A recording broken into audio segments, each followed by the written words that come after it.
ये पॉडकास्ट 3 तरह के लोगों तक जाएगा।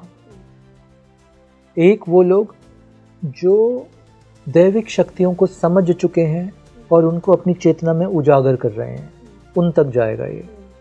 एक जो थोड़ा सा बीच में बैठे हैं, आसुरिक शक्तियों का उनके ऊपर प्रभाव आ चुका है बट वो अधीन नहीं हुए अभी, ये पॉडकास्ट उन तक भी जाएगा। ये 2 लोग होंगे जो इस पॉडकास्ट को सुनेंगे, समझेंगे और इस पे काम करेंगे, इसके सूत्रों को अपने जीवन में उतारेंगे। और तीसरे लोगों तक भी ये पॉडकास्ट जाएगा जो आसुरिक शक्तियों के अधीन में आ चुके हैं, जाएगा उन तक, बट वो जाते ही इसको बंद कर देंगे। तो क्या ये आसुरिक शक्तियाँ 21वीं सदी में साक्षात आकर प्रहार करने की बजाय हमारे मानसिक लेवल पे प्रहार करती हैं कि बुद्धि ही अगर भ्रष्ट हो गई तो फिर तो व्यक्ति कुछ करने लायक ही नहीं बचेगा? ये खेल शुरू होता है थोड़े से अविश्वास से। अब देखो हमारे बच्चों में क्या हो रहा है, अविश्वास स्वयं के प्रति। ये पहला अटैक है आसुरिक शक्तियों का। इस अविश्वास के बाद ये आसुरिक शक्तियां तुम्हारा प्रेम और श्रद्धा तोड़ने लगती हैं। कश्मीर और शिव का टूट संबंध है, लेकिन कश्मीर में फिर इतना केओस क्यों रहता है? जहां भी गहरे रहस्य होंगे, हमेशा उस जगह के आसपास कुछ ऐसी ऊर्जा क्रिएट करेंगे ईश्वर कि तुम पहुंच ना पाओ।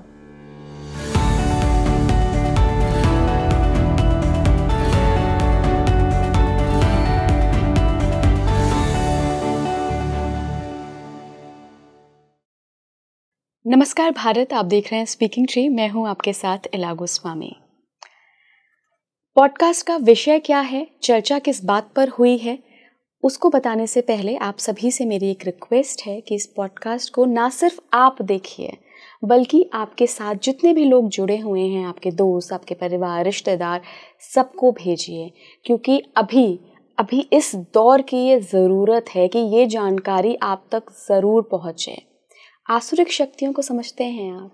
आसुरिक शक्तियाँ वो नहीं हैं जो हम राक्षस, भूत प्रेत, चांडाल इन सब के रूप में सोचते समझते आए हैं। आसुरिक शक्तियाँ कलयुग में और ख़ास करके इस वक्त जो चरम पर पहुँच गई हैं, वो किसी फिजिकल फॉर्म में नहीं हैं, वो हमारे माइंडसेट में प्रवेश कर गई हैं। तो एक दावा मैं और करूँगी कि ये पॉडकास्ट जिन लोगों के अंदर भी आसुरिक शक्तियाँ बलवान हो गई हैं, वो लोग या तो उन तक पहुँचेगा नहीं, या वो पहुँचेगा भी तो फ्रस्ट्रेट होके बंद कर देंगे। तो अगर आप इस पॉडकास्ट को आखिर तक देख रहे हैं तो समझ लीजिए कि ये एक इशारा है कुदरत का, उस यूनिवर्स का, कि अभी आपके अंदर वो शक्तियाँ, वो नेगेटिविटी प्रवेश नहीं की भी है तो आपकी विल पावर इतनी स्ट्रांग है कि आपने उसको हावी नहीं होने दिया है। आज के डिस्कशन में हमने इन्हीं आसुरिक शक्तियाँ, आर्टिफिशियल इंटेलिजेंस के साथ साथ कश्मीर शैविज़म पर बात की है कि जो शिव के सूत्र हैं वो श्रीनगर के ऐसा कौन सा रहस्यमय इलाका था, वहाँ से बाहर आए हैं, वहाँ की एक शिला का रहस्य क्या है। और जो मेरे आज के मेहमान हैं वो अभी रिसेंटली वहाँ विज़िट करके आए हैं, उन्होंने बहुत सारे रहस्यों को उजागर किया है, साथ ही ये भी बताया है कि कैसे जो नेगेटिविटी हैं, जो नेगेटिव पावर्स हैं कलयुग में, वो ऐसे स्थानों को छुपाने की या प्राकृतिक आपदाओं के ज़रिए डुबाने की, तबाह करने की बहुत चरम पे कोशिश कर रहे हैं। आप सोच रहे होंगे कि उन्हें कैसे पता? तो देखिए, ध्यान वो माध्यम है जहाँ पर आप उस सोर्स के साथ कनेक्ट करते हैं और आपको सारे रहस्य उजागर हो जाते हैं। तो मेरे जो मेहमान हैं उनको भी ध्यान के माध्यम से शिव गाइड करते हैं, और वो जो गाइडेंस मिलती है वो स्पीकिंग ट्री के ज़रिए आप सभी तक पहुँचाते हैं, क्योंकि वो अभी तक सिर्फ स्पीकिंग ट्री पर ही बातचीत के लिए आते हैं। मैं बात कर रही हूँ रिनाउंड स्पिरिचुअल गुरु श्री अनीश जी की। गुरु जी, बहुत बहुत स्वागत है आपका स्पीकिंग ट्री पर। धन्यवाद इला, मुझे यहाँ आपके साथ बैठ के ये पॉडकास्ट करना अच्छा लगता है। गुरु जी, मुझे भी अच्छा लगता है, और मुझे लगता है कि हर महीने ये सिलसिला ना ऐसे कंटिन्यू चलता रहे, ताकि नए नए विषयों पर हम आपका पर्सपेक्टिव और अनुभव जाने। जी गुरु जी, आज कश्मीर शैविज़म पे बात करेंगे, क्योंकि आपने पिछले पॉडकास्ट में जिक्र कर दिया था कि शिव और कश्मीर का कनेक्शन है। तो अब शिव और कश्मीर का जहाँ कनेक्शन आ रहा है, शिव की बात हो रही है, तो मेरी क्यूरियोसिटी बहुत बढ़ गई कि यहाँ तो मुझे जानना है और एक ऑथेंटिक सोर्स के ज़रिए जानना है क्या है कश्मीर शैविज्म? ऐसे तो ईला देखें तो शिव का कनेक्शन पूरे हिमालय से तो है ही जी। पूरे ब्रह्मांड से भी है, बट कुछ स्थान होते हैं जहाँ कुछ विशेष कनेक्शंस होते हैं, कुछ विशेष संबंध होता है वहाँ पे। तो भारत में कश्मीर एक ऐसा स्थान है जो बहुत अभी भी कम लोगों को मालूम है। मैं बहुत व्यक्तियों से पूछता हूँ, कम लोगों को मालूम है ये कि कश्मीर का और शिव का एक बड़ा अद्भुत कनेक्शन है। वो ज़्यादातर इस कनेक्शन को जानते हैं अमरनाथ की यात्रा या अमरनाथ की गुफा शिवलिंग को लेके, उसका भी रहस्य कम लोगों को मालूम है। तो पहले मैं छोटा सा उस पर बताता हूँ और फिर हम सीधा श्रीनगर चलेंगे जी। तो अमरनाथ की जो गुफा है ईला, वो वह जगह है जहाँ हम ऐसा मानते हैं कि भगवान शिव ने माता पार्वती को अमृत ज्ञान दिया था। अमृत ज्ञान मतलब द साइंस ऑफ इमॉर्टैलिटी। वो कौन से तरीके, वो कौन सा ऐसी तपस्या है, साधना है जिसके द्वारा हम मृत्यु के परे, काल के परे जा सकते हैं। तो वो विद्या भगवान शिव ने माता पार्वती को जिस स्थान पे दी वो अमरनाथ है, और इसीलिए हर साल वहाँ पे वो जो बर्फ के शिवलिंग बनते हैं, प्रकट होते हैं, वो उसी बात का प्रतीक है कि किस तरह से तुम काल के बियॉन्ड जा सकते हो। तो ये जब हम कश्मीर की बात करते हैं तो हमें बस एक ज़्यादातर यही शिव का और कश्मीर का संबंध देखने को मिलता है, मगर एक बहुत ही गहरा और संबंध है, और भी हैं छोटे। आज मैं सबसे गहरे संबंध पे बात करता हूँ, और इस संबंध पे इसलिए भी बात करता हूँ कि पिछले साल मैं वहाँ था, तो मैं उस अनुभव से भी इस संबंध की बात करता हूँ। बहुत बहुत सदियों पहले भगवान शिव के एक बहुत अद्भुत भक्त हुए, उनका नाम है वासुगुप्त। मैं उनको ऋषि वासुगुप्त बोलता हूँ। उन्होंने अत्यंत गहरी तपस्या की भगवान शिव की, बहुत प्रेम करते थे उनसे। और एक बार रात को भगवान शिव ने ऋषि वासुगुप्त को स्वप्न में दर्शन दिए। वासुगुप्त इस जीवन के रहस्यों को जानना चाहते थे, शिव के रहस्यों को जानना चाहते थे, इस जीवन के परे क्या है, इन रहस्यों को जानना चाहते थे। तो स्वप्न में शिव आए और शिव ने वासुगुप्त को कहा कि तुम एक ऐसे स्थान पे जाओ, स्थान का वर्णन किया, अभी मैं उसके बारे में बताता हूँ तुम्हें, और वहाँ मैंने तुम्हारे लिए कुछ रखा है। वहाँ तुम्हें प्रश्नों के, अपनी साधना का सारा समाधान और उत्तर मिलने वाला है। अब उस जगह का वर्णन, ये हूबहू वैसा वर्णन है जिसको मैं जाके पिछले साल महसूस करके आया हूँ ईला। शिव ने कहा कि ये श्रीनगर की घटना है, श्रीनगर के पास। शिव ने कहा कि महादेव पर्वत के पास जाओ वासुगुप्त, उस पर्वत के नीचे एक बहुत बड़ी शिला है, उस शिला में कुछ रहस्य है, तुम जाके ढूंढ लेना। अब वासुगुप्त, महादेव पर्वत, अगर तुम जानते हो, कभी श्रीनगर गए हो, तो वाकई ही महादेव पर्वत है। हाँ, तो ये मनगढ़ंत नहीं हो सकता। तो वासुगुप्त गए उस महादेव पर्वत के पास, उसके नीचे तलहटी में, और एक बहुत बड़ी शिला एक नदी के किनारे मिली, जैसा शिव ने वर्णन किया था। वासुगुप्त उस शिला के चारों ओर घूमे, कुछ दिखा नहीं, कोई ऐसी चीज़ जिसका शिव ने वर्णन किया वो वहाँ नहीं दिखी उनको। तो थोड़ा परेशान हुए कि ये सपना होगा या वाकई शिव ने आके मुझे ऐसा कुछ दर्शन दिया। वासुगुप्त वहाँ ध्यान में बैठे, शिव को ध्यान में धारण किया फिर से, और ऐसी एक अनुभूति हुई उन्होंने, और उस चट्टान को उन्होंने बहुत प्रेम से, एज इफ के ये शिव के ही चट्टान है, उस भक्ति भाव से उस चट्टान को छुआ। ईला जैसे ही उस चट्टान को छुआ, वो चट्टान पलट गई, और उस चट्टान के नीचे कुछ सूत्र लिखे हुए मिले वासुगुप्त को। ये कथा नहीं हो सकती, हाँ, ये मैथोलॉजी नहीं है, ये हिस्टोरिक है। उस चट्टान के नीचे ऋषि वासुगुप्त को कुछ सूत्र मिले, उन्होंने उनको नोट कर लिया।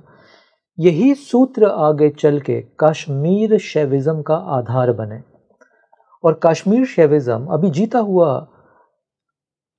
अच्छा, वासुगुप्त के बाद एक बहुत और अद्भुत संत आए, उनका नाम है अभिनव गुप्त। अभिनव गुप्त, हाँ? यस। अभिनव गुप्त ने कश्मीर शैविज्म को फिर पॉपुलर कर दिया। यस। और रिसेंट उसी परंपरा में एक और बहुत अद्भुत संत आए, लक्ष्मण जू, जिनका भी पीछे निधन हुआ। लक्ष्मण जू कश्मीर शैविज्म के लास्ट लिविंग सेंट थे। उसके बाद वो परंपरा अभी रुकी है। स्टूडेंट्स बहुत थे उनके। ये कश्मीर शैविज्म की स्टार्ट कहाँ से हुई? ये वासुगुप्त से। और वो उस शिला के नीचे जो सूत्र मिले वासुगुप्त को, ये वहां से कश्मीर शैविज्म के सूत्रों की स्टार्ट हुई। इला, तुम इन सूत्रों को आज भी पढ़ सकती हो, तो ये मनगढ़ंत नहीं हो सकता। इसका प्रमाण क्या है? पिछले वर्ष मुझे कश्मीर शैविज्म को और इस घटना को जीना था। तो मैं जीवन में पहली बार कश्मीर गया। मैं नॉर्थ इंडिया में ही पैदा हुआ, बट मुझे कभी कश्मीर जाने का ना शौक आया ना अवसर मिला। पिछले साल मैं कश्मीर गया। कश्मीर में एक जगह श्रीनगर में एक बहुत फेमस वो कौन सा पार्क है, गुलमर्ग या कोई पार्क, उसके पीछे एक फॉरेस्ट एरिया है, उसको बोलते हैं दाचीगाम नेशनल पार्क। ये मैं इसलिए बता रहा हूँ अपने दर्शकों को कि चाहो तो जा सकते हो वहाँ। ये जगह एक्सेसिबल है, ओपन टू पब्लिक है। दाचीगांव नेशनल पार्क। दाचीगांव नेशनल पार्क में जब आप एंटर करते हो, थोड़ा पैदल चल के आगे जाते हो, पाथ बना हुआ है। थोड़ा आगे जाके इला, वहाँ ये चट्टान है। सामने एक बहुत बड़ा महादेव पर्वत दिखेगा तुम्हें। और ये चट्टान अभी भी है। और इस चट्टान का अब नाम है शंकरबल। शंकरबल। तो तुम दाची गांव के किसी भी गार्ड, किसी फॉरेस्ट के गार्ड से पूछ लो मुझे शंकरबल जाना है, तो तुम्हें हाथ जोड़ के प्रेम पूर्वक सम्मान से तुम्हें वो उस चट्टान पे लेके जाएगा। वो फॉरेस्ट गार्ड किसी भी धर्म का हो सकता है, क्योंकि कश्मीर में, श्रीनगर में पॉपुलेशन मुस्लिम धर्म की बहुत ज़्यादा है। वो हो सकता है तब भी वो तुम्हें प्रणाम करेंगे और तुम्हें बहुत श्रद्धापूर्वक उस चट्टान पे लेके जाएंगे, क्योंकि उनको उसका महत्व पता है।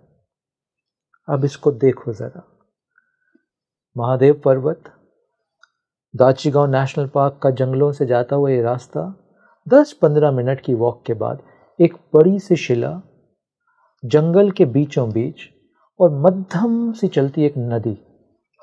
उस नदी में तुम छोटी छोटी मछलियों को देख सकते हो। पानी की तलहटी तक नीचे कंकड़ दिखते हैं, इतना साफ पानी उस जंगल का। और धीमी धीमी आवाज।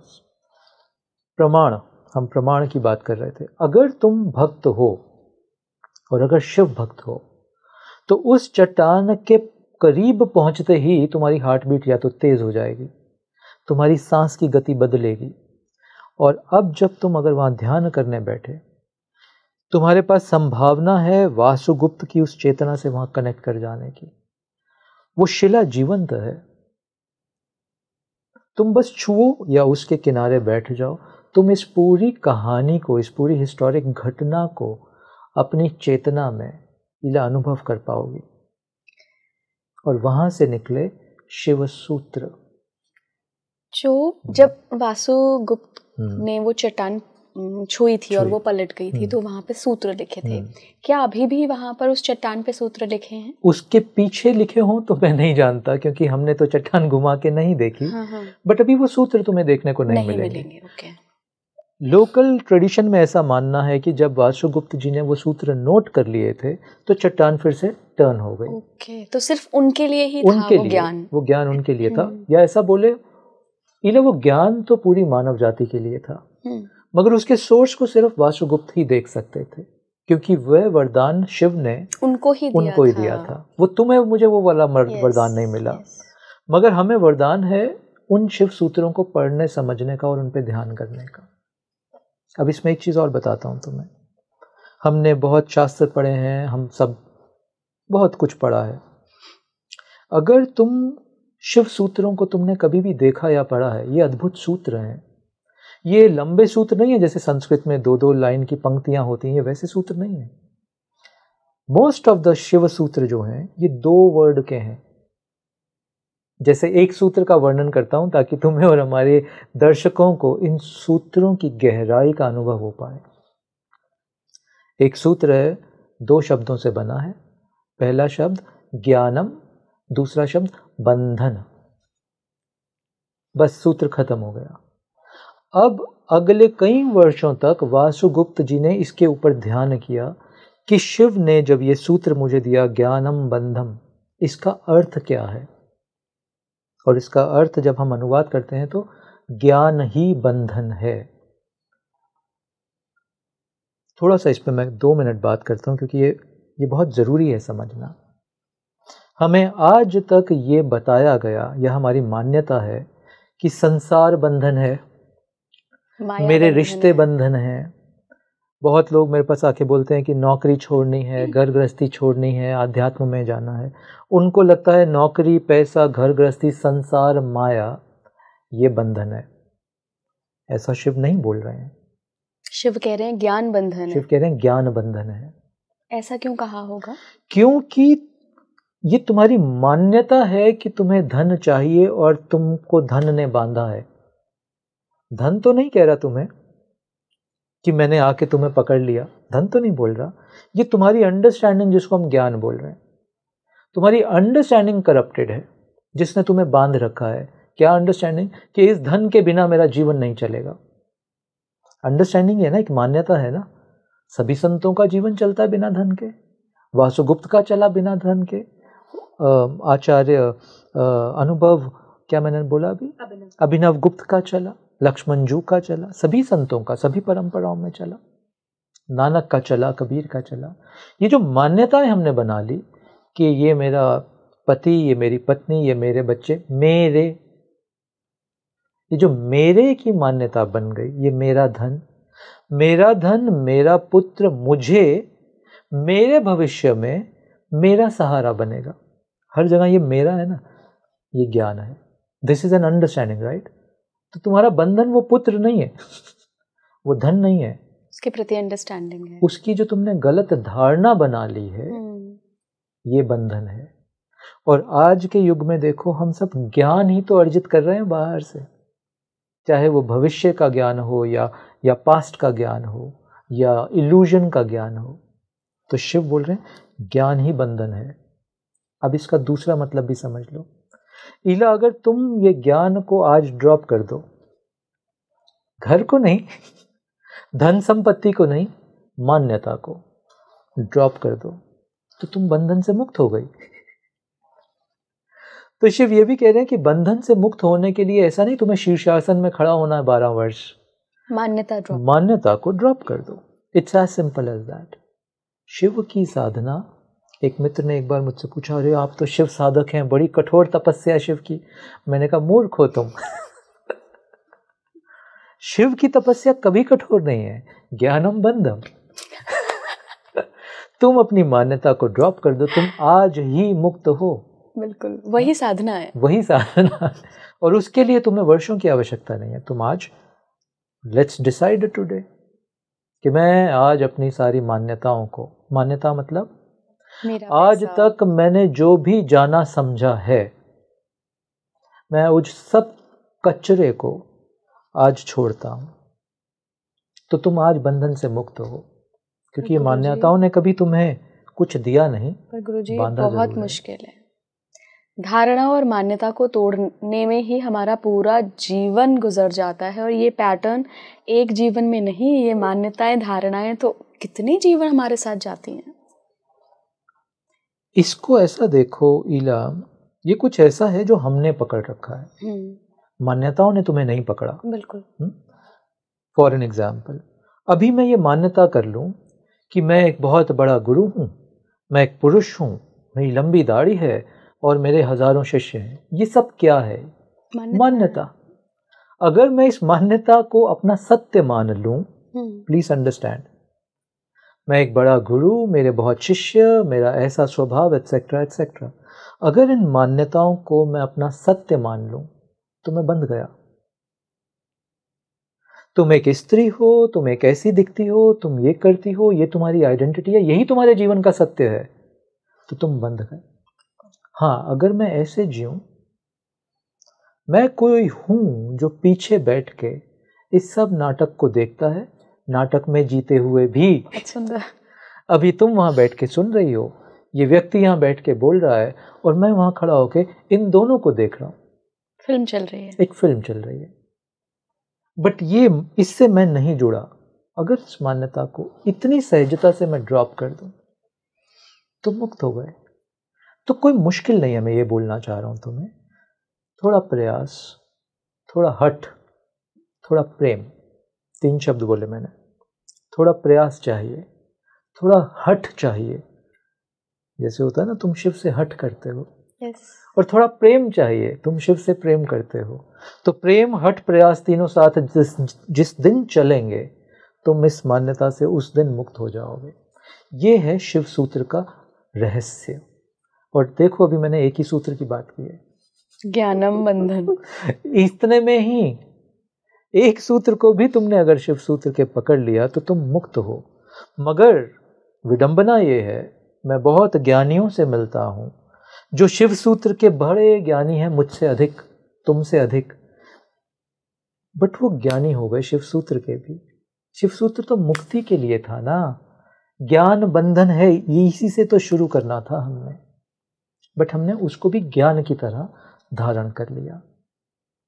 तो ये जो अब मैं शेयर कर रहा हूं तुम्हारे माध्यम से अपने सभी दर्शक मित्रों के साथ, अगर वो इसको ज्ञान की तरह धारण कर लिए तो ये पॉडकास्ट उनके लिए बंधन बन जाएगा। अगर इसको वो अपनी चेतना में प्रवेश दिए, अगर इससे वो ये बात सीख लिए कि थोड़ा प्रयत्न करना है, थोड़ा प्रेम करना है, थोड़ा हठ करना है, अगर इसको पकड़ लिए तो वो शिव के साथ जुड़ जाएंगे, तो शिवत्व के साथ एक हो जाएंगे और इस बंधन से मुक्त होंगे। उसी दिन से ये प्रक्रिया शुरू हो जाएगी बंधन से मुक्त होने। ये है रहस्य। तो कश्मीर का और शिव का अटूट संबंध है, अटूट। गुरुजी, कश्मीर और शिव का अटूट संबंध है, लेकिन कश्मीर में फिर इतना केओस क्यों रहता है? पहाड़ों पे इतनी हलचल क्यों रहती है? इसको ऐसे समझो इला, 2 तरह से इसको समझते हैं। जहां भी गहन रहस्य होंगे, पहले मैं इसका पॉजिटिव साइड बोलता हूं, फिर मैं इसका आपको नेगेटिव साइड भी बताऊंगा। पॉजिटिव साइड, जहां भी गहरे रहस्य होंगे, हमेशा उस जगह के आसपास कुछ ऐसी ऊर्जा क्रिएट करेंगे ईश्वर कि तुम पहुंच ना पाओ। Understand this. तुम्हारा वहां पहुंचना सुगम नहीं होगा कि बस अपना उठे और चल पड़े वहां पे, नहीं, उन जगहों को छुपाया जाएगा। क्यों? क्योंकि तुम पात्र बनोगे, तुम में वो जो अभी पीछे मैंने बोला प्रेम, हठ, प्रयास के गुण हैं, तभी तुम वहां पहुंचोगे और वहां पहुंचने से ही प्रसाद मिलेगा। इसलिए ऐसी जगहों के आसपास हमेशा तुम देखोगे कि कुछ ये सब होगा, या फिर उन जगहों को छुपा दिया जाएगा। इसी का एक दूसरा एग्जाम्पल तुम्हें देता हूं। अभी आज हम ये पॉडकास्ट कर रहे हैं, कल ही मैं पुष्कर से लौटा हूं। पुष्कर जी? हाँ, राजस्थान में पुष्कर से लौटा हूं। अब पुष्कर तो जाना जाता है ब्रह्मा जी के लिए, भगवान ब्रह्मा के लिए। पुष्कर के जो टॉप मंदिर हैं, ब्रह्मा जी का, सरस्वती जी का, ये कुछ टॉप फेमस मंदिर। पुष्कर की एक गली में एक नॉन डिस्क्रिप्ट मंदिर है, एक घर के आंगन में बना हुआ जैसा। बाहर से जाओगे, आंगन का गेट होता है घर का, उस गेट के अंदर कुछ टूटी सी एक इमारत है। बाहर से देखोगे तो तुम्हें मन भी नहीं होगा अंदर जाने का। उस छोटी सी कुटिया के अंदर एक अद्भुत शिवलिंग है और उस मंदिर के बाहर टूटी फूटी भाषा में लिखा है नीलकंठ महादेव मंदिर, पुष्कर में। बट जब तुम अंदर जाके उस शिवलिंग के दर्शन करोगे, अद्भुत ऊर्जा है वहां पे। तो उसको छुपा दिया गया। ऐसा एक और मंदिर भी है पुष्कर में, उसका नाम है आत्मेश्वर मंदिर। ये दोनों आजू बाजू में है। अद्भुत ऊर्जा उन शिवलिंगों की। मगर जब तुम पुष्कर जाते हो तो तुम ब्रह्मा जी के लिए, पुष्कर लेक के लिए, उस लेक में पूजा के लिए, इन जगहों को छुपा दिया जाता है। तो इस वजह से श्रीनगर कश्मीर में ये सब हुआ ताकि उस रहस्य को छुपाया जा सके और जो वाकई साधक हैं वही पहुंच पाए वहां तक। एक ये इसका पॉजिटिव तत्व मैंने बोला। अगला इसी का नेगेटिव तत्व, जब ये सृष्टि बनी ना तो इसमें सूर्य और चांद की रचना हुई, यानी दिन और रात की रचना हुई, यानी कुछ दैविक ऊर्जाएं और कुछ आसुरिक ऊर्जाओं की रचना हुई। एटम का आधार भी वही है ना, इलेक्ट्रॉन प्रोटॉन। तो दोनों ऊर्जाओं की रचना हुई, आसुरिक शक्तियां, दैविक शक्तियां। ईला जैसे जैसे युग परिवर्तित होता है ये शक्तियों का बैलेंस शिफ्ट होता है। अभी हम कलियुग की चरम पे हैं, पीक पे हैं, तो आसुरिक शक्तियों का फोर्स ज्यादा बलवान हो गया है, करेक्ट? तो उनके चलते भी वो आसुरिक शक्तियां इस तरह की जगहों को, इस तरह के रहस्यों को लुप्त कर देना चाहती हैं, बर्बाद कर देना चाहती हैं। आसुरिक शक्तियां नहीं चाहती कि साधक भी इन जगहों तक पहुंच पाए, क्योंकि पहुंचोगे तो स्पिरिचुअली रिचार्ज होगे, तुम्हारे भीतर का सत्व बढ़ जाएगा। तुम्हारे भीतर का सत्व बढ़ा तो तुम आसुरिक शक्तियों पे भारी पड़ने वाले हो। तो ऐसी शक्तियों को, ऐसी जगहों को आसुरिक शक्तियां डिस्ट्रॉय करना चाहती हैं। तो ये कलयुग जैसे जैसे बढ़ रहा है, आसुरिक शक्तियों का प्रभाव तुम देखो तीर्थों को नष्ट करने के लिए। और आसुरिक शक्तियां आज 2025 में नहीं बढ़ रही हैं, ये कुछ ऐसा मानो कुछ सदियों से बढ़ी हैं, क्योंकि जब हम कॉस्मिक स्केल की बात करते हैं तो 100 वर्ष तो कुछ होता नहीं है उसमें। तो कुछ सैकड़ों वर्षों से ये आसुरिक शक्तियां बढ़ने लगी और इन स्थानों को, इन पवित्र स्थानों को या छुपाने लगी या डिस्ट्रॉय करने लगी। अब ये रिस्पॉन्सिबिलिटी हर साधक के ऊपर कि वो कैसे इन आसुरिक शक्तियों को भेद के भी उन स्थानों को पुनर्जीवित कर दे, फिर से अलाइव कर दे, क्योंकि यही स्थान है जो मानव चेतना को आगे लेके जाएंगे। अगर ये स्थान नहीं बचे, देखो वेदांत में हम बात करते हैं एवरीथिंग इज इनसाइड, सब हमारे भीतर है, बट ये जो स्थानों में, इन जगहों में जो ऊर्जा इकट्ठी हो चुकी है, जो पावर हाउस बन चुके हैं ये ऊर्जा के, मानव चेतना को इला आगे ले जाने के लिए इन पावर हाउसेस की बहुत बहुत आवश्यकता है। ऐसे समझो ये जो फ़ोन है, जब इसकी बैटरी वीक हो जाती है ना तो इसकी परफॉर्मेंस डाउन हो जाती है। तो इसकी बैटरी को चार्ज करने के लिए तुम्हें एक सोर्स चाहिए।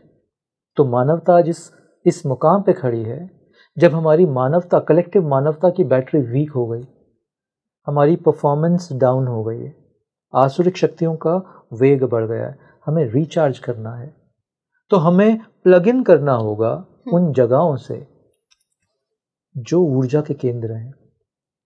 और नहीं किया अगर ये कनेक्ट, हमने ये प्लग इन नहीं किया, तो हमारी बैटरी और डाउन होती रहेगी। जितनी बैटरी डाउन उतनी डार्कनेस बढ़ जाएगी। गुरुजी, हम आसुरिक शक्तियों पे बात कर रहे हैं, तो मैं थोड़ा सा इन आसुरिक शक्तियों को ही समझना चाहूंगी अभी 21वीं सदी के परिप्रेक्ष्य में। ये सवाल मैंने इसलिए किया क्योंकि जब हम असुर का नाम सुनते हैं, आसुरिक शक्तियों का नाम सुनते हैं, तो हमें ऐसा लगता है कि कोई काला सा राक्षस, कोई बड़े बड़े दांत वाला वो प्रहार कर रहा है हमारी कॉन्शियसनेस पे। लेकिन अगर हम अभी क्या बहुत समय से जो इवेंट्स हो रहे हैं, मर्डर्स हो रहे हैं और लोग बिना सोचे समझे मर्डर कर रहे हैं। कितने इवेंट्स हम पिछले देख लीजिए, वो सोनम वाला हो गया, उसके बाद कितने इवेंट्स आए हैं। एक माँ ने तो अपने दोनों बच्चों को मार दिया अपने प्रेमी के लिए। तो क्या ये आसुरिक शक्तियां 21वीं सदी में साक्षात आकर प्रहार करने की बजाय हमारे मानसिक लेवल पे प्रहार करती हैं कि बुद्धि ही अगर भ्रष्ट हो गई तो फिर तो व्यक्ति कुछ करने लायक ही नहीं बचेगा? करेक्ट। तो अब तुम्हें राक्षस नहीं दिखेंगे ईला। अब मैं थोड़ा सा भविष्यवाणी, फ्यूचर प्रेडिक्शन की तरफ भी चलता हूँ। अब आने वाले समय में, अभी से और अब से आने वाले समय में तुम्हें राक्षस की, जो तुमने एक इमेज बनाई है, तुम्हें राक्षस नहीं दिखेंगे। तो आसुरिक शक्तियां अपना खेल कैसे, प्रपंच कैसे आगे बढ़ाएंगी? तो सही बोला तुमने, वो हमारी चेतना में प्रवेश करेंगी, कर भी रही हैं। ढंग क्या होता है चेतना में प्रवेश करने का? ये खेल शुरू होता है थोड़े से अविश्वास से। सही कह रहे हैं आप। प्लीज समझो इसको। आसुरिक शक्तियों का खेल शुरू होगा कि तुम्हारे भीतर सबसे पहले किसी लो पॉइंट पे, जब तुम जैसे वायरस कब अटैक करता है, जब तुम्हारी इम्यूनिटी लो होती है। कई बार वायरस तुम्हारे अंदर ही होता है, इम्यूनिटी लो होते ही वो एक्टिव हो जाता है। करेक्ट।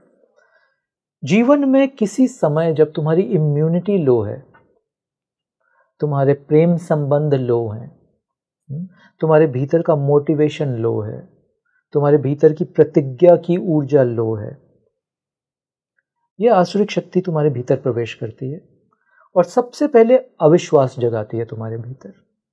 अविश्वास किसके प्रति? तुम्हारे ही प्रति तुम्हें अविश्वास जताएगी, तुम्हारे प्रति, जिसको अंग्रेजी में बोलते हैं सेल्फ कॉन्फिडेंस लो हो जाना। अब देखो हमारे बच्चों में क्या हो रहा है, अविश्वास स्वयं के प्रति। ये पहला अटैक है आसुरिक शक्तियों का। इस अविश्वास के बाद ये आसुरिक शक्तियां तुम्हारा प्रेम और श्रद्धा तोड़ने लगती हैं। फिर से देखो तुम्हारे आसपास क्या हो रहा है। लोगों के प्रेम संबंध बहुत हल्के होते जा रहे हैं। लोगों की श्रद्धा का ये मतलब नहीं कि ब्लाइंड तुम ट्रस्ट करोगे। श्रद्धा, जीवन के प्रति श्रद्धा, सरकार के प्रति श्रद्धा, अपने बड़े बूढ़ों के प्रति श्रद्धा, अपने ट्रेडिशन के प्रति, अपने कल्चर के प्रति, अपने देश के प्रति श्रद्धा। हम ये श्रद्धा भी खो रहे हैं। तो आसुरिक शक्तियां भीतर प्रवेश करके अब श्रद्धा को काट रही हैं। एक और खेल देखो, पिछले कई सैकड़ों वर्षों से, मतलब समझ लो 300, 400, 500 सालों की अगर मैं बात करूं, तो हमारे भीतर अविश्वास आने लगा किनके प्रति? ब्राह्मणों के प्रति। ब्राह्मण मतलब पंडित के, मंदिर के पुजारियों के प्रति। राइट। आज नॉर्मल आदमी क्या बोलता है कि मैं उस मंदिर में गया, वो पंडित जी तो बड़ा पैसा मांग रहे थे, मुझे अंदर नहीं जाने दे। ऐसी हम बात सुनते हैं। तो क्या कर रही हैं आसुरिक शक्तियां? अविश्वास पैदा कर रही हैं और उन लोगों में जो उन मंदिरों को या उन पूजा के स्थलों को बचा के रख रहे हैं, उनके भीतर लालच का प्रवेश करा रही हैं। बहुत सारे मित्र अलग अलग धर्म स्थानों पे जाते हैं, मंदिरों में जाते हैं। ध्यान से देखो कैसे आसुरिक शक्ति काम करती है। ये मंदिरों से आने के बाद, किन्हीं धर्म स्थानों, किसी आश्रम से आने के बाद, ये क्या बोलते हैं? इनके टॉप अगर तुम 5 कमेंट सुनो तो ये क्या बोलते हैं? पहला इनका कमेंट होगा, पंडित जी ने मुझसे पैसे ज़्यादा ले लिए, किसी ने मुझे भीड़ में धक्का मारा, वहाँ की व्यवस्था पे इनके प्रश्न होते हैं, और मैंने तो पूजा करानी थी, उन्होंने मेरी पूजा अच्छे से नहीं की, लाइन बहुत लंबी थी। ये 4-5 इनके टॉप कमेंट्स होते हैं। इनमें से कोई विरला होगा जो तुम्हें ये बोले कि कितने अद्भुत दर्शन हुए, मैं कितना भाग्यशाली हूँ कि मैं उस मंदिर में जाके अपने इष्ट के, अपने शिव के, अपने कृष्ण के, अपने राम के दर्शन कर पाया। ये कम लोग होंगे बोलने वाले। तो ये हो क्या? आसुरिक शक्ति तुम्हारा फोकस चेंज कर रही है। वो पूरे एक सफ़ेद दीवार पे अगर एक छोटा सा काला धब्बा है, ये सारा तुम्हारा फोकस उस काले धब्बे पे लेके जा रही है। ये तुम्हें देखने नहीं दे रही पवित्रता उस स्थान की, ये तुम्हें सिर्फ उस स्थान की गंदगी को दिखवा रही है। मैं ये नहीं बोल रहा स्थान गंदे होने चाहिए, मैं ये भी नहीं बोल रहा कि वहाँ की व्यवस्था परफेक्ट है। तुम्हारा उद्देश्य क्या था वहाँ जाने का? अपने इष्ट के दर्शन करना, या प्रसाद स्वादिष्ट खाना, या पंडित जी से दोस्ती करना? तुम्हारा क्या उद्देश्य था? सही बात है। और वो जो उस स्थान को चला रहे हैं, तुम कभी उनका तो सोचो। लाखों की भीड़ आ रही है रोज, वो सुबह से लेकर रात तक 12 घंटे गर्मी में उस भीड़ को मैनेज करते हैं।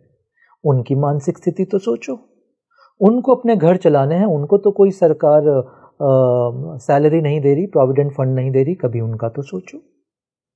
उनको भी तो इस ट्रेडिशन को आगे बढ़ाना है, उनके बच्चे भी तो तुम्हारे बच्चों की तरह सोशल मीडिया और इन्फ्लुएंसर बनना चाहते हैं। उनका चैलेंज भी तो देखो कि ये ट्रेडिशन, इस कल्चर को अगली पीढ़ी तक वो कैसे लेके जाएं। वो सुबह से शाम तक इस बात में चिंतित हैं। उनका चैलेंज तो देखो। तुम्हारा चैलेंज तुम्हें दिख रहा है कि बस मैं भीड़ की लाइन में लगा रहा। उनके बारे में तो सोचो। उनको क्या पैसों की आवश्यकता नहीं होगी अपना घर, मगर आसुरिक शक्तियां तुम्हारे भीतर इस सब तरह के प्रश्न जगाने लगती हैं। वो तुम्हें किसी चीज की सुंदरता नहीं देखने देती, वो किसी का परिश्रम नहीं देखने देती तुम्हें। कोई व्यक्ति कितना काम कर रहा है ताकि तुम उस मंदिर में प्रवेश कर पाओ, तुम्हारा जूता ना चोरी हो। कोई व्यक्ति धूप में खड़ा होकर ये काम कर रहा। तुम्हें किसी का बलिदान दिखना बंद हो गया, तुम्हारे हृदय पत्थर के बनते गए। ये आसुरिक शक्तियां इस तरह से हमारे भीतर प्रवेश करके सौंदर्य में भी, स्वर्ग में भी नर्क के दर्शन कराने के लिए हमें प्रेरित करती है। और ये हो रहा है, ये हो रहा है। हाँ? तुम किसी भी से मिलो जाके, कितने लोग हैं जो जीवन की सिर्फ जीवन के सौंदर्य को ही देखते हैं, सौंदर्य का ही वर्णन करते हैं। उनके लिए क्या रात नहीं होती जीवन में? उनके लिए क्या कोई दुख तकलीफ नहीं होता जीवन में? बट उनका फोकस उस पे नहीं है, तो यानी वो बच गए आसुरिक शक्तियों पे। इसको ऐसा, अगर मैं इसका तुम्हें एक एक्सपेरिमेंट दूं अपने सभी दर्शकों को, सुबह से रात तक क्या तुम नेगेटिव, नकारात्मक ही देखते हो? नकारात्मक पे ही बात करते हो? नकारात्मक विचार ज़्यादा आते हैं? मेरे पास आश्रम में बहुत लोग आते हैं कि मुझे नकारात्मक विचार बहुत आते हैं, ओवर थिंकिंग बहुत होती है। क्या तुम्हें नकारात्मक विचार ज़्यादा आते हैं? तुम्हारे सपनों में क्या तुम्हें भय वाले सपने ज़्यादा आते हैं, नेगेटिव ड्रीम ज़्यादा आते हैं? अगर ये सब हो रहा है तो ये प्रमाण है कि कहीं कुछ आसुरिक शक्तियों ने तुम्हें ग्रसित किया है। मैं स्पिरिट्स की बात नहीं कर रहा हूँ, मैं सिर्फ आसुरिक शक्ति, नेगेटिविटी की बात कर रहा हूँ कि वो कहीं तुम्हारे भीतर प्रवेश कर गई, क्योंकि तुम्हारी इम्यूनिटी, तुम्हारा आत्मबल, तुम्हारा विश्वास बल कहीं कमज़ोर हुआ। अब तुम्हें इसके लिए किसी तंत्र के पास जाने की आवश्यकता नहीं है। तुम अपने आत्मबल को, अपने शिव प्रेम को थोड़ा जगा लो। जैसे ही शिव प्रेम को जगाया तुमने अपने भीतर, अब ये धीरे धीरे आसुरिक शक्तियां विलीन होने लगेंगी। ये जो तुम्हारी नकारात्मक सोच है, ये सकारात्मक विचारों में बदलने लगेगी। कुछ कराने की तुम्हें ज़रूरत नहीं है, तुम्हें किसी की मदद की ज़रूरत नहीं है। ये तुम स्वयं कर सकते हो, क्योंकि शिव हैं तुम्हारे साथ। बिल्कुल। और ये भी मान लेना, शिव देव, असुर, गण, भूत, प्रेत, ये सब शिव के चेले हैं। तो अगर कोई नेगेटिविटी है सो कॉल्ड, वो भी शिव के चेले हैं। शिव से नहीं बचा कोई इसमें से, शिव के विरुद्ध नहीं है, ये सब शिव के अधीन है। तो जहां उनको दिखा, अरे ये तो भाई शिव प्रेमी है, जाग गया इसके भीतर शिव प्रेम, तो भागे वो वहां से। ये इस तरह से आसुरिक शक्तियां आज हमारे भीतर प्रवेश कर रही हैं। और इसका दूसरा एलिमेंट है, ये तुम्हें इनसेंसिटिव बनाती हैं।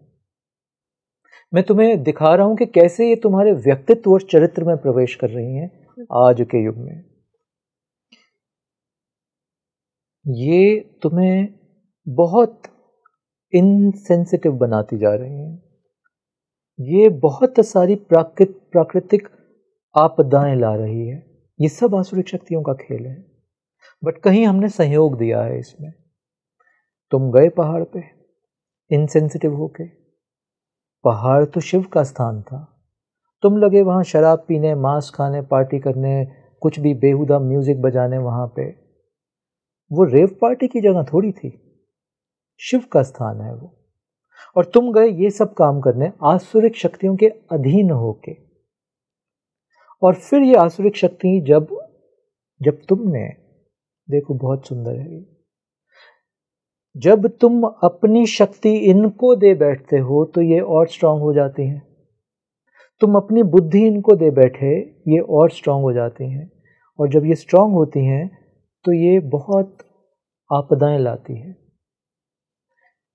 आज जो तुम पहाड़ों में देख रहे हो, किस तरह की भयंकर, कहीं बादल फट रहा है, बाढ़ आ रही है, विश्व में तुम संकट देख रहे हो, न्यूक्लियर साइट्स को अटैक किया जा रहा है, ये वही आसुरिक शक्तियां जो बुद्धि में प्रवेश कर गई, ये नेचुरल कैलामिटीज को भी ला रही हैं, क्योंकि इसने, इन आसुरिक शक्तियों ने तुम्हें प्रकृति के भी अगेंस्ट खड़ा कर दिया। तुम प्रकृति से लड़ने लगे, जो तुम्हारी माँ है। हम अपनी जननी से लड़ रहे हैं। हमें लग रहा है कि ये पेड़ काट देते हैं, इससे हम बहुत प्रॉफिट कमा लेंगे। तुम अपनी माँ को काट के उनके अंगों से प्रॉफिट कमाने की बात कर रहे हो। वो गोद है जिस गोद में हम सब खिले बड़े हुए हैं, जिससे हमारे जन्म हुआ है, उसी गोद का हम नाश करने पे लगे हैं आसुरिक शक्तियों के अधीन आके। गुरुजी देखिए ना, हम पहाड़ों पे जाते हैं, वहाँ पे सूखे पत्ते घास के बीच में पड़े होते हैं, हम उसको कचरा बोल के अपनी प्लास्टिक की बोतल भी डाल देते हैं। मैंने ऐसे बहुत लोग देखे हैं, उनको मना किया, नहीं अरे यहाँ मत डालो, प्रॉपर डस्टबिन में डालो। अरे नहीं नहीं इलाजी, ये तो कूड़ा पड़ा है। वो पत्तों को, सूखे पत्तों जो खाद बन सकते हैं, सूखी घास को कूड़ा बोल के वहां पे ही अपना कूड़ा डाल देते हैं। कितने इनसेंसिटिव हैं हम। तो पहाड़ों में, जंगलों में, नेचर में कूड़ा होता नहीं है। कूड़े की कोई परिभाषा नहीं है, कोई परिभाषा ही नहीं है। सूखे पत्ते खाद बन जाते हैं, मरे हुए जानवर किसी का भोजन बन जाते हैं। कुछ वेस्ट नहीं है नेचर में। ये जो वेस्ट है, ये तुम मैं पैदा कर रहे हैं, यानी इंसान पैदा कर रहे हैं।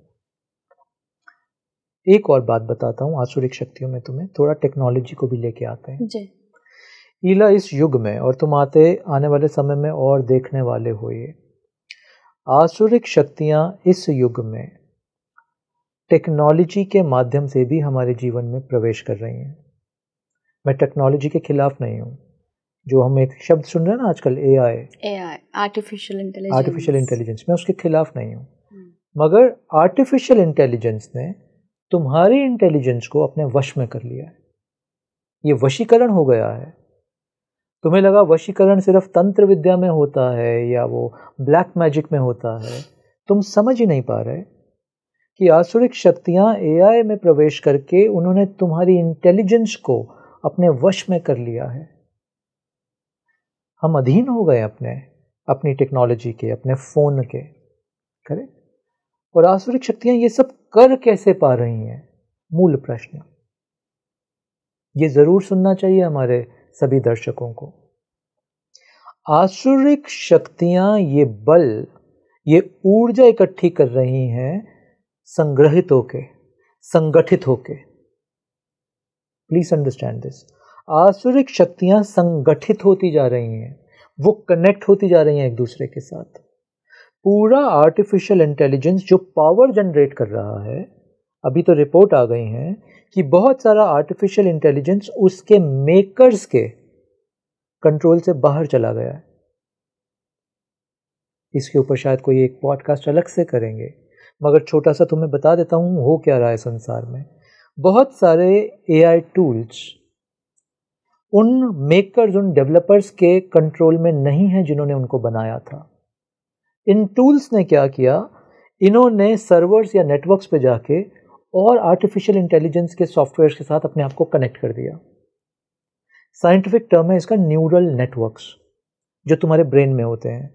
आर्टिफिशियल इंटेलिजेंस के सॉफ्टवेयर ने अपना खुद का न्यूरल नेटवर्क बना लिया है। But how is it possible? उनके पास कॉन्शियसनेस तो है ही। उनके पास कॉन्शियसनेस नहीं है, बट उनके पास सॉफ्टवेयर कोड है। वो खुद कोड लिखते जा रहे हैं। तो ऐसा समझ लो, मेरे फोन में एक आर्टिफिशियल इंटेलिजेंस इंडिपेंडेंट सॉफ्टवेयर, तुम्हारे फोन में एक independent artificial intelligence software, but in दोनों में कैपेबिलिटी है कोड लिखने की।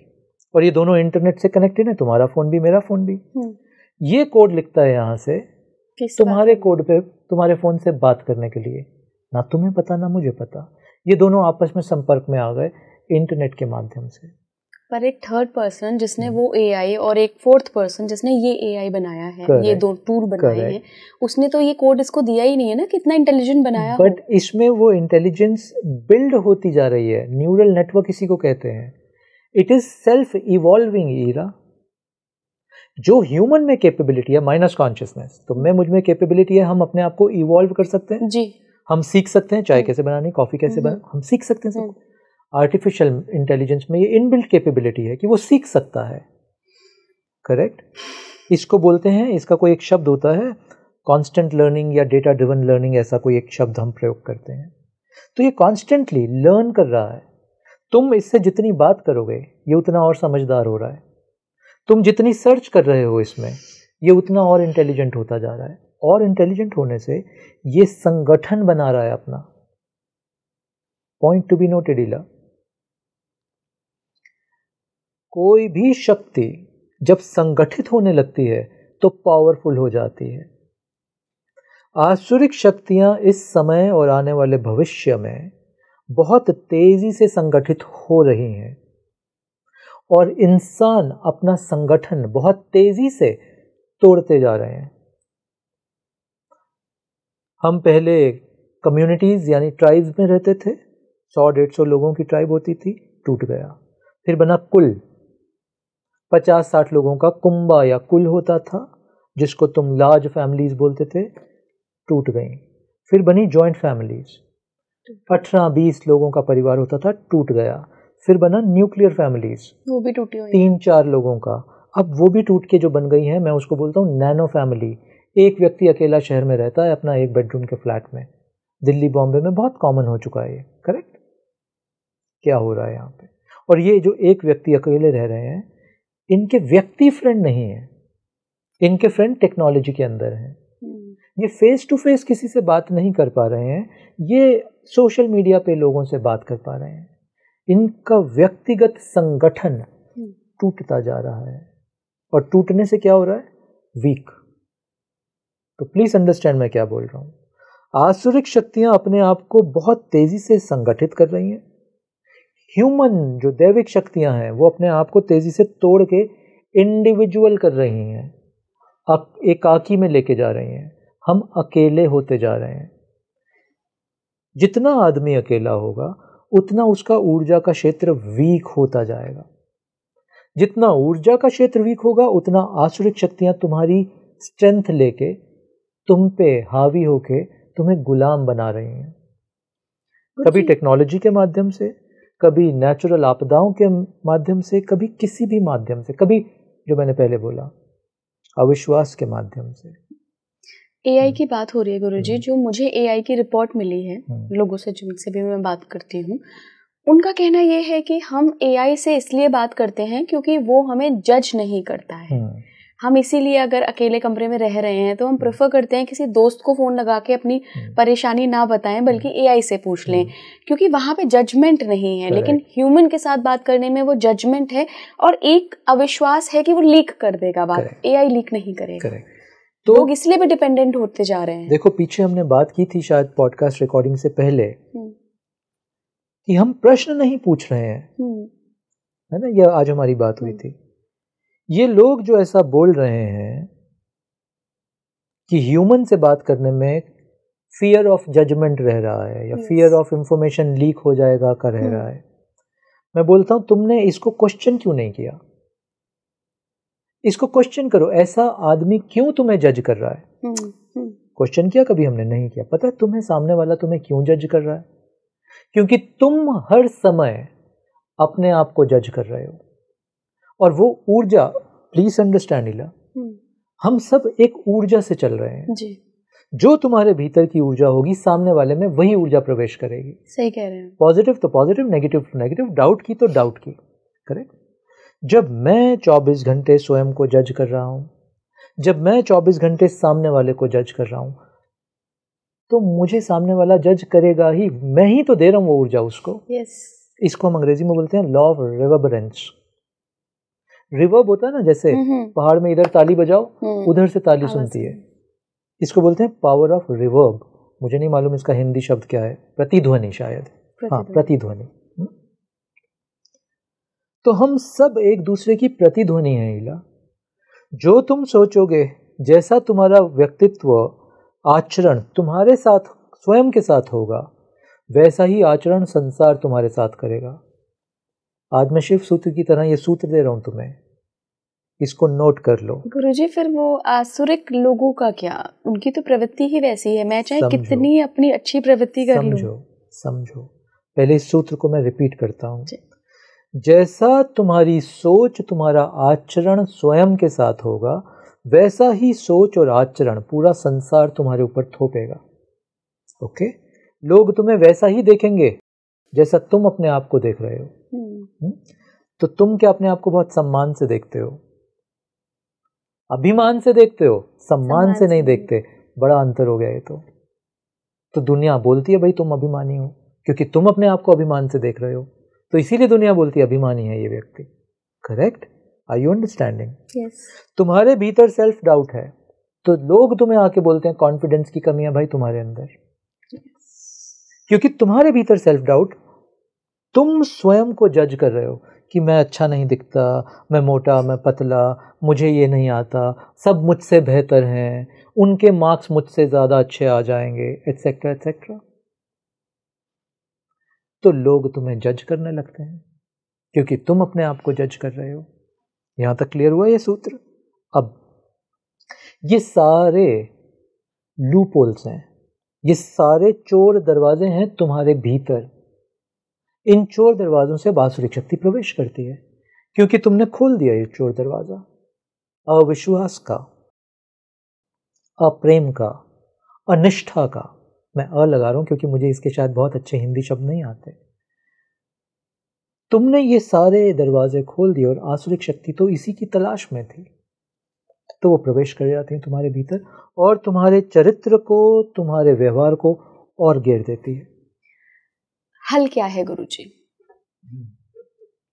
डेफिनेटली, क्योंकि मैं जिस तरीके से देख रही हूँ कि हम बिल्कुल ह्यूमैनिटी के बाहर जाकर काम कर रहे हैं, चाहे वो घर के स्तर पे हो, चाहे वो अगर हम क्रिमिनल के लेवल पे देखें तो वहाँ के स्तर पे हो।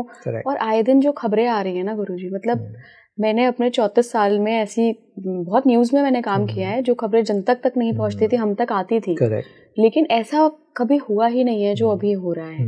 ठीक बोल रही हो तुम। अभी तो जो लेटेस्ट हम न्यूज़ पढ़ रहे हैं, couples are killing each other etcetera, बहुत बुरा है। हल क्या है तुमने पूछा इसका? इला हल हमारी सभी समस्याओं का हमारे अध्यात्म में ही है और कहीं हल है नहीं। कि कोई साइकेट्रिक तुम्हें हल नहीं दे सकता, कोई साइकोलॉजिस्ट तुम्हें हल नहीं दे सकता, कोई हीलर तुम्हें हल नहीं दे सकता, कोई वो जो भविष्य बताने वाला तुम्हें हल नहीं दे सकता। मैं उन सब का सम्मान करता हूँ। इस समाज में, इस व्यवस्था में उन सब का, सभी प्रोफेशंस का एक योगदान है मानव उत्थान के लिए, मगर तुम्हें हल नहीं दे सकता। हल का मतलब होता है जड़ से ठीक करना। सिर्फ वो क्या कहते हैं, कुछ देर की शांति नहीं, कुछ देर की शांति नहीं, जड़ से ठीक करना। हल तुम्हें मिलेगा स्वयं के भीतर, तुम्हारे ही आध्यात्म में प्रवेश करके। अब प्रश्न उठता है तो मैं स्वयं को जानूं कैसे, मैं स्वयं के भीतर जाऊं कैसे? नियम है ईला हर चीज का। तुम्हारे इष्ट हैं? अगर नहीं है तो खोजो कौन तुम्हारे इष्ट हैं, क्योंकि वही तुम्हारे जीवन की ऊर्जा का स्रोत है। मत बोलो नए न्यू एज में आके कि ये पूरा ब्रह्मांड मेरा इष्ट है। बहुत अच्छी बात है ये, बट नहीं काम करेगी। yes. हाँ, ये मेरा खुद का भी अनुभव है और ये बहुत संतों ने बोला। मेरा भी है गुरुजी। इष्ट नहीं है तो इष्ट ढूंढो जाके। और इस पृथ्वी पे जो भी जन्म लेता है उसकी कोई परंपरा किसी इष्ट से जुड़ी है। चाहे तुमने अमेरिका में जन्म लिया हो, जापान में लिया हो, चाहे भारत में लिया हो, डज नॉट मैटर। इष्ट ढूंढो जाके। दूसरा, इष्ट के बाद गुरु हैं क्या जीवन में? और गुरु से मेरा मतलब 2 लेवल के गुरु। अशरीरी गुरु तो मानो लहरी महाशय, अशरीरी गुरु। महाअवतार बाबा, अशरीरी गुरु। रमना महर्षि, कबीर, नानक, दादू, मीरा, सब अशरीरी गुरु हैं। तुम्हारे अशरीरी गुरु नहीं है तो खोजो कौन है तुम्हारे अशरीरी गुरु। किनकी फोटो देख के, वाणी सुन के तुम्हारा हृदय धड़कता है? होंगे। कोई पैदा नहीं होता बिना गुरु लीनिएज के। ये एक ईश्वर की व्यवस्था है। फिर इसका दूसरा आयाम, शरीरी गुरु। गुरु हैं तुम्हारे जीवन में जो आज भी शरीर में है। नहीं है अगर धारण किए तुमने अभी तक, नहीं खोजा, खोजो।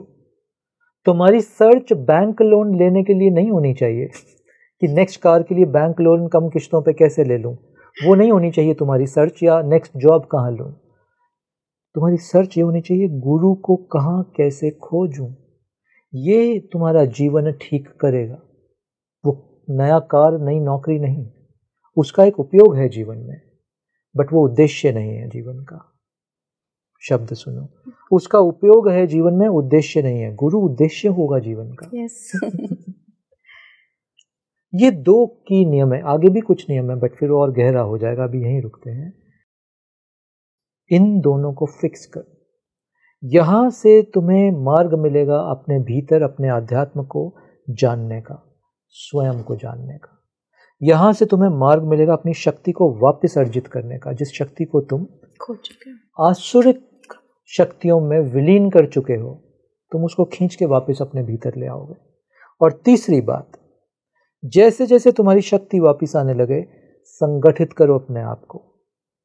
इसका शब्द बोला था नानक ने, बुद्ध ने, संघम शरणम गच्छामि। संघ बनाओ अपना, ऐसे लोग ढूंढो, ऐसे मित्र बनाओ जो इसी मार्ग पे, इस चेतना के मार्ग में, इस सकारात्मक जीवन की दृष्टि के मार्ग पे आगे चल रहे हैं। इनको संगठित करो, तब तुम इन आसुरिक शक्तियों की संगठन से ज्यादा पावरफुल हो पाओगे। नहीं तो वो भारी पड़ेंगी तुम पे, और भारी पड़ने का मतलब भी समझ लो, दुख। जितना आसुरिक शक्तियां भारी होती जाएंगी, उतना हमारे जीवन में हमें दुख ज्यादा आएगा, बाहर के इवेंट से और अपने मन से दुख बहुत ज्यादा आएगा।